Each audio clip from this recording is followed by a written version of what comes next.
राजपक्षे देश छोड़कर मालदीव भाग गए हैं। राजपक्षे के देश छोड़ने के बाद लोगों का गुस्सा भड़क गया एक बार फिर से। राजधानी कोलंबो की सड़कों पर प्रदर्शनकारी जमकर उत्पात कर रहे हैं। लोगों के उग्र विरोध प्रदर्शन को देखते हुए प्रधानमंत्री रानिल विक्रमसिंघे ने इमरजेंसी का ऐलान कर दिया है। हजारों की तादाद में लोग संसद भवन की तरफ मार्च कर रहे हैं। कई जगहों पर पुलिस और प्रदर्शनकारियों में हिंसक झड़पें हुई हैं और इस वजह से पुलिस को बल प्रयोग भी करना पड़ा। ये सीधी तस्वीरें आप देख पा रहे हैं दरअसल श्रीलंका की हैं, जहां पर इमरजेंसी लागू कर दी गई है। राष्ट्रपति के देश छोड़ते भागते ही लोगों का गुस्सा फूट पड़ा और लोग सड़कों पर उतर पड़े और उसके बाद संसद भवन तक जा रहे हैं मार्च करते हुए। इस वक्त भारी गुस्सा है लोगों के बीच में श्रीलंका में जो कुछ हो रहा है। श्रीलंका की ये सीधी तस्वीरें आप देख पा रहे हैं और वहां प्रदर्शनकारी उग्र होते जा रहे हैं लगातार।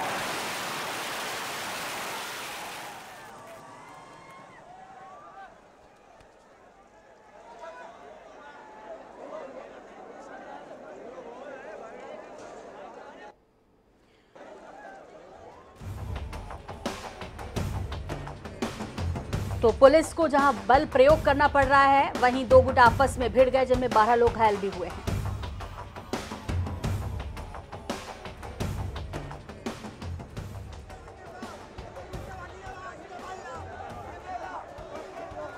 और श्रीलंका के हालात पर ज्यादा जानकारी के लिए बात करते हैं। डॉक्टर ब्रह्मदीप अलूने इस वक्त हमारे साथ जुड़ गए हैं, विदेशी मामलों के जानकार। डॉक्टर ब्रह्मदीप अलूने, स्वागत है IANS 24/7 पर। आपसे जानना चाहेंगे, श्रीलंका में स्थिति लगातार बिगड़ रही है। सबसे पहले तो प्रतिक्रिया जो इस वक्त श्रीलंका में उस देश में हो रहा है उसे लेकर आपसे। देखिए मैम, जैसे गोटबाया राजपक्षे देश से भाग गए हैं, सुना मालदीव चले गए वो, और इस समय जबकि देश में आर्थिक बदहाली है, देश गृह युद्ध की कगार पर है, वहीं पर जो गोटबाया के साथ के जो लोग हैं, जो परंपरावादी लोग हैं और खासकर जो सिंहली राष्ट्रवाद की बात करते हैं, ऐसे में जाहिर सी बात है कि दो गुट आमने सामने हो गए हैं और यह समय ऐसा राजपक्षे को पसंद करने वाले लोग हैं वो भी इसमें शामिल हो गए और ये जो समूचा घटनाक्रम है श्रीलंका का, वह गृह युद्ध के कगार पर धकेल रहा है। सबसे बड़ी बात यह है कि गोटबाया राजपक्षे ने जो पिछले 5-6 महीनों में उन्होंने जिस प्रकार से मैनेज करना था, जिस प्रकार से सर्वोच्च न्यायालय के न्यायाधीश को या विभिन्न पक्षों को मिलाकर सरकार बना लेना था जिससे कि इस देश में शांति स्थापित हो सकती थी, लेकिन राजपक्षे जो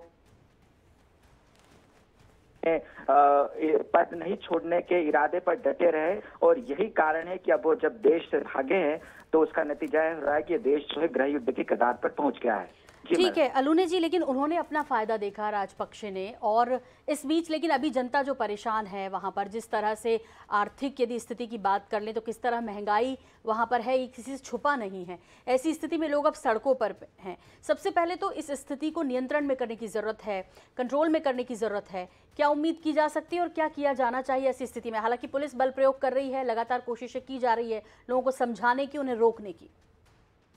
देखिए मैम, इस समय सबसे ज्यादा जो जरूरी है वो या ज्यादा महत्वपूर्ण हो जाती है, भारत की भूमिका हो जाती है। लेकिन जिस प्रकार से 1987 में भारत ने शांति सेना को भेजा था और जिस प्रकार से वहां हमारे सैनिक मारे गए, तो उसके बाद भारत राजनीतिक या ऐसा हस्तक्षेप नहीं कर सकता। वहीं दूसरी ओर देखिए, यह समय श्रीलंका की जनता के लिए बहुत महत्वपूर्ण है। यहाँ पर वहाँ के जो विपक्ष के राजनीतिज्ञ हैं उनको आगे आकर जो तमिल बाहुल्य इलाके हैं वहाँ के लोगों को विश्वास में लेकर, जो अल्पसंख्यक नेता उनको विश्वास में लेकर तुरंत सर्वदलीय सरकार की घोषणा करनी ही होगी। और यदि सर्वदलीय सरकार की घोषणा में जाफना प्रायद्वीप है, कोलंबो है और श्रीलंका के सिंहली, मुस्लिम और तमिल, इन तीनों को मिलाकर यदि सर्वदलीय सरकार बनती है, इसका कदम तुरंत उठाना पड़ेगा, वहां के न्यायालय को हस्तक्षेप करना पड़ेगा। यदि ऐसा होता है तो फिलहाल शांति स्थापित हो सकती है। वहीं जहां तक वहां पर आर्थिक जो संकट उत्पन्न हुए, वहां पर यूरोपीय संघ की बड़ी महत्वपूर्ण भूमिका है। यूरोपीय संघ को तुरंत आगे आना होगा, उनको इस बात की अनुमति देना होगी कि जो रूस है वहां पर तेल और गैस जो है वो तुरंत उपलब्ध करा दे, क्योंकि अब न केवल यह श्रीलंका का मुद्दा है लेकिन पूरे विश्व को देखना पड़ेगा कि कैसे यह जो हिंद महासागर का एक द्वीप है उस द्वीप में शांति स्थापित हो और कैसे वहां के लोगों का गुस्सा शांत किया जा सके। जी बिल्कुल, ये बहुत महत्वपूर्ण है। इसमें क्या, जैसे आपने कहा भी कि बाकी देशों को क्या इन्वॉल्व होने की ज़रूरत है और कितना इन्वॉल्व होने की ज़रूरत है, क्योंकि प्रधानमंत्री आवास में भी अब लोग घुस गए हैं, जिस तरह से जानकारी मिल रही है, और प्रदर्शनकारी हैं जो किसी भी कीमत पर सुनने को तैयार नहीं। लगातार ये प्रदर्शन और उग्र होते जा रहे हैं, तो स्थिति बेकाबू होगी। इससे कंट्रोल में करने के लिए त्वरित जो है कुछ रास्ता निकले, किसे आगे आने की उम्मीद करते हैं और आना चाहिए?